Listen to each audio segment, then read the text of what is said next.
بسم اللہ الرحمن الرحیم۔ السلام علیکم ناظرین، قارون حضرت موسیٰ علیہ السلام کے چچا یسہر کا بیٹا تھا۔ بہت ہی شکیل اور خوبصورت آدمی تھا، اس لیے لوگ اس کے حسن و جمال سے متاثر ہو کر اس کو منور کہا کرتے تھے۔ اس کے ساتھ ساتھ اس میں یہ کمال بھی تھا کہ وہ بنی اسرائیل میں تورات کا بہت بڑا عالم اور بہت ہی ملنسار اور بااخلاق انسان تھا، اور لوگ اس کا بہت ہی ادب و احترام کرتے تھے۔ لیکن بے شمار دولت اس کے ہاتھ میں آتے ہی اس کے حالات میں ایک دم تغیر پیدا ہو گیا، اور سامری کی طرح منافق ہو کر حضرت موسیٰ علیہ السلام کا بہت بڑا دشمن ہو گیا، اور اعلیٰ درجے کا متکبر اور مغرور ہو گیا۔ جب زکوٰۃ کا حکم نازل ہوا تو اس نے حضرت موسیٰ علیہ السلام کے روبرو یہ عہد کیا کہ وہ اپنے تمام مالوں سے زکوٰۃ کا حصہ نکالے گا، مگر جب اس نے مالوں کا حساب لگایا تو ایک بہت بڑی رقم زکوٰۃ کی نکلی۔ یہ دیکھ کر اس پر ایک دم حرص و بخل کا بھوت سوار ہو گیا، اور نہ صرف زکوٰۃ کا منکر ہو گیا بلکہ عام طور پر بنی اسرائیل کو بہکانے لگا کہ حضرت موسیٰ علیہ السلام اس بہانے تمہارے مالوں کو لے لینا چاہتے ہیں۔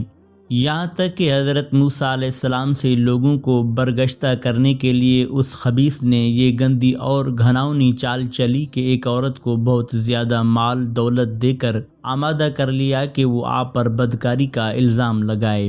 چنانچہ عین اس وقت جب کہ حضرت موسیٰ علیہ السلام وعظ فرما رہے تھے، قارون نے آپ کو ٹوکا کہ فلانی عورت سے آپ نے بدکاری کی ہے۔ حضرت موسیٰ علیہ السلام نے فرمایا کہ اس عورت کو میرے سامنے لاؤ۔ چنانچہ وہ عورت بلائی گئی تو حضرت موسیٰ علیہ السلام نے فرمایا کہ اے عورت، اس اللہ کی قسم جس نے بنی اسرائیل کے لیے دریا کو پھاڑ دیا اور عافیت و سلامتی کے ساتھ دریا کے پار کرا کر فرعون سے نجات دی، سچ سچ بتا کہ واقعہ کیا ہے۔ حضرت موسیٰ علیہ السلام کے جلال سے عورت سہم کر کانپنے لگی، اور اس نے مجمع عام میں صاف صاف کہہ دیا کہ اللہ عز و جل کے نبی، مجھ کو قارون نے کثیر دولت دے کر آپ پر بہتان لگانے کے لیے آمادہ کیا ہے۔ اس وقت حضرت موسیٰ علیہ السلام آپ دیدہ ہو کر سجدہ شکر میں گر پڑے، اور بحالت سجدہ آپ نے یہ دعا مانگی کہ یا اللہ، قارون پر اپنا قہر و غضب نازل فرما دے۔ پھر آپ نے مجمع سے فرمایا کہ جو قارون کا ساتھی ہو وہ قارون کے ساتھ ٹھہرا رہے، اور جو میرا ساتھی ہو وہ قارون سے جدا ہو جائے۔ چنانچہ دو خبیثوں کے سوا تمام بنی اسرائیل قارون سے الگ ہو گئے۔ پھر حضرت موسیٰ علیہ السلام نے زمین کو حکم دیا کہ اے زمین، تو اس کو پکڑ لے، تو قارون ایک دم گھٹنوں تک زمین میں دھنس گیا۔ پھر آپ نے دوبارہ زمین سے یہی فرمایا تو وہ کمر تک زمین میں دھنس گیا۔ یہ دیکھ کر قارون رونے اور بلبلانے لگا اور قرابت اور رشتہ داری کا واسطہ دینے لگا، مگر آپ نے کوئی التفات نہیں فرمایا، یہاں تک کہ وہ بالکل زمین میں دھنس گیا۔ دو منحوس آدمی جو قارون کے ساتھی ہوئے تھے لوگوں سے کہنے لگے کہ حضرت موسیٰ علیہ السلام نے قارون کو اس لیے دھنسا دیا ہے تاکہ قارون کے مکان اور اس کے خزانوں پر خود قبضہ کر لے۔ تو حضرت موسیٰ علیہ السلام نے اللہ تعالیٰ سے دعا مانگی کہ قارون کا مکان اور خزانہ بھی زمین میں دھنس جائے۔ چنانچہ قارون کا مکان جو سونے کا تھا اور اس کا سارا خزانہ سبھی زمین میں دھنس گیا۔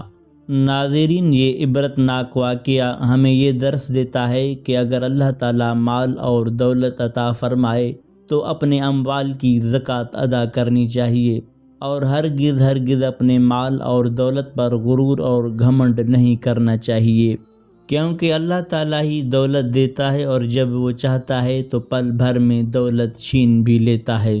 ہر وقت تواضع اور انکساری کرنی چاہیے، اور ہرگز کبھی انبیاء کرام اور صالحین کی ایذا رسانی نہیں کرنی چاہیے، کیونکہ ان مقبولان بارگاہ الہی کی دعا اور بد دعا سے وہ ہو جایا کرتا ہے جس کا لوگ تصور اور خیال بھی نہیں کر سکتے۔ اور اللہ پاک نے قارون کا ذکر قرآن مجید میں اس طرح بیان فرمایا ہے۔ قارون موسیٰ کی قوم میں سے تھا، پھر وہ ان پر زیادتی کرنے لگا، اور ہم نے اس کو اتنے خزانے دیے تھے کہ ان کی کنجیاں ایک طاقتور جماعت کو اٹھانا مشکل ہوتی۔ جب اس سے اس کی قوم نے کہا کہ اترائیے مت، کہ اللہ اترانے والوں کو پسند نہیں کرتا، اور جو مال تم کو اللہ نے عطا فرمایا ہے اس سے آخرت کی بھلائی طلب کیجیے، اور دنیا سے اپنا حصہ نہ بھلائیے، اور جیسی اللہ نے تم سے بھلائی کی ہے ویسی تم بھی لوگوں سے بھلائی کرو، اور ملک میں طالب فساد نہ ہو، کیونکہ اللہ فساد کرنے والوں کو دوست نہیں رکھتا۔ وہ بولا کہ یہ مال مجھے میرے ایک ہنر کے سبب ملا ہے۔ کیا اس کو معلوم نہیں تھا کہ اللہ نے اس سے پہلے بہت سی امتیں جو اس سے قوت میں بڑھ کر اور جمعیت میں بیشتر تھیں ہلاک کر ڈالی تھیں، اور گناہگاروں سے ان کے گناہوں کے بارے میں پوچھا نہیں جائے گا؟ تو ایک روز قارون بڑی آرائش اور ٹھاٹھ سے اپنی قوم کے سامنے نکلا۔